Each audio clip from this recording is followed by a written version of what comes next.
I find with this latest Dark Gathering episode, it changes my impression on Yayoi's mother quite a bit, because we knew that she was taken by this god, all things considered. That's pretty much her entire reason, is to get her mom's spirit back. And we know he's been doing some shady things with her, but the idea of what they went for with the second half of this episode really makes it feel like, to me anyway, the implication is the reason she was most likely targeted, because we know Yayoi was special prior to ultimately the mother and father's death, but afterwards that's where things really started to get crazy. And she has the skulls in her eyes. And by the end of this episode, after seeing her in this giant possessed form, she's crying, she doesn't want to do anything, like this is not what she wants to do, but she's being forced to do so. And we see that it kind of feels like the reason behind taking Yayoi's mother specifically and using her in this way is most likely because she gave birth to Yayoi, and in doing so, the type of nasty spirits and just insane BS that could most likely be birthed from her in this form is probably quite dangerous. But it could also just be a unlikely coincidence, but it definitely feels like there's a lot to dive into with just that alone. And hell, we even have the stuff with the haunted house still there. It was a pretty jam-packed episode is what I'm saying. Now, I do a full live reaction to today's insane Dark Gathering episode over on my Patreon. If you would like to see that, it's over there if you're interested. So this was two halves. So we have the remaining chunk of the haunted house, which we end up purchasing and having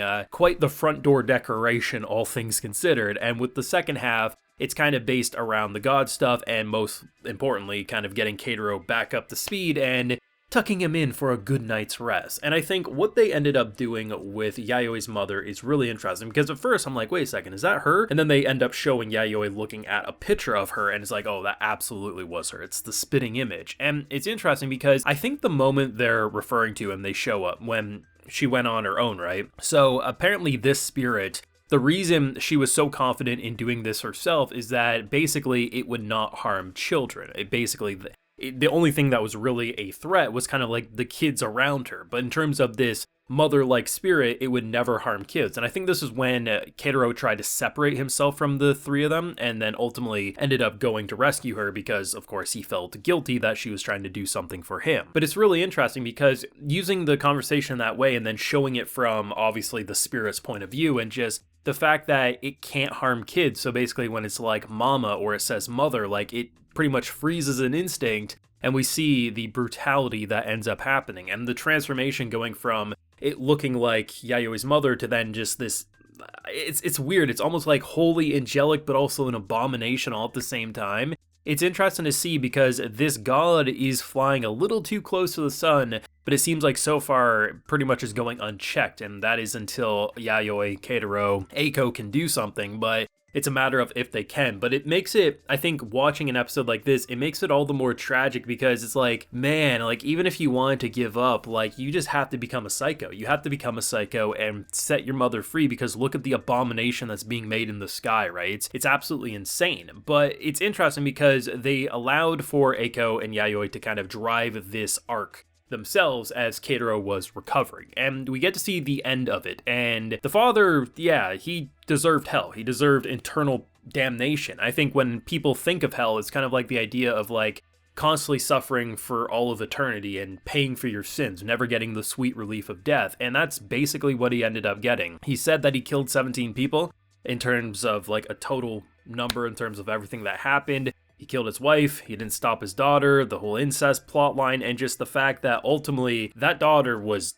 twisted, man. Like she became absolutely corrupt, and I was not expecting just the chomp in terms of how quickly she got killed. And then just the fact that even he, after getting half of his body ripped apart, the fact that she wouldn't set him free. Instead, you know, we're gonna make you pretty much a scarecrow. So he pretty much has to relive one of the most shameful things in his life, which is the hanging, and so anything that tries to come in through that front door probably will get deterred. And it's interesting because it is the perfect location for the graduates, but like the idea of going from, okay, Timmy's trapped in the well about to get ate by this giant beast, to yeah, I'd like to purchase this very fine home. It's like, no. You know what? They are broken. No one can argue that. The fact that on the car ride back, Eiko's even just talking about how scared she is, how horrible this was, but damn, the thrill of the fear. It's like, it's one thing to want to go into a haunted house and enjoy the thrill scares. A lot of people like being spooked. I like playing spooky video games.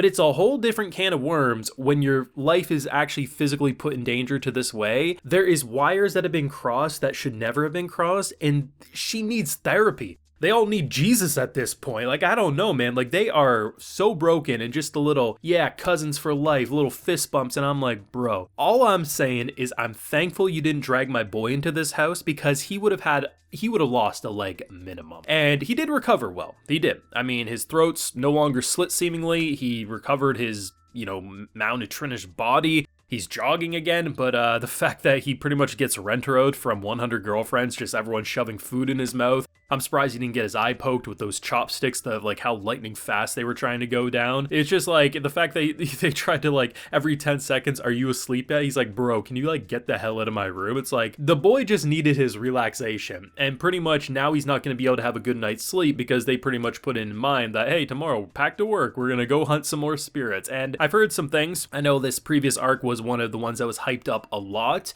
And I think it's the big dam area, I think, is one that they show in this episode in terms of like foreshadowing of where we're going. I think that was one that was also really hyped up, if memory serves. But there's a lot of good aspects about this. It has a solid conclusion to one of the most disturbing things I've seen in recent anime, and without a doubt the most disturbing thing Dark Gathering has shown us so far. And like I say, it's only going to get worse. It absolutely will, because we're jumping into S rank after S rank after S rank and building up the most grotesque army possible to try and stop a horrifying god in the sky. But at the end of the day, what they're able to accomplish with gore, like so often, like whether it's heads being crushed or babies' heads being ripped off of bodies, they show just enough so we really understand what's happening, but obviously they do some cutaways in terms of not showing everything, because it does air on TV, of course, but they really do get across the grotesque atmosphere of Dark Gathering's universe. But this was a really good episode. I mean, I wasn't sure if this was going to last a bit longer than maybe the first half, because you never know, things pop up, more baddies try to eat us, but the way they ended up dealing with it, we dealt with all of the abominations, but oh shit, the thing's still on her stomach, and then there happened to be a bone of the mother, right? It's just, it did good at resolving things without going too crazy. I think they got the craziness out last week, and then they naturally transitioned into getting our minds racing about understanding Yayoi's mother and the tragicness of this all the more. And even if it's not necessarily specifically because, well, Yayoi was born from her and that's why they wanted her in the sky to do all this crazy things to give birth to more abominations, it definitely gets your mind racing and makes the tragicness of what happened to this little girl all the more heartbreaking, and why she is so broken and continuing to go down this path, because who the hell can stop her, right? But let me know your thoughts and feelings on episode 18 of Dark Gathering. What do you hope to see with the last handful of episodes going forward? Let me know down below. Leave a like if you enjoyed, subscribe if you're new around here, of course ring that bell so you can get notified when I upload more videos to the channel. And like I mentioned, we have a full live reaction over on my Patreon if you're interested. And hey, while you're there, you also get a video shout out. So today we have Typhi, Matthew, Shadow Clone Rex, Zane Sardonks, Haunted Penice, and Winter's Harmony. So I appreciate the support, everyone. Please take care and have a good one.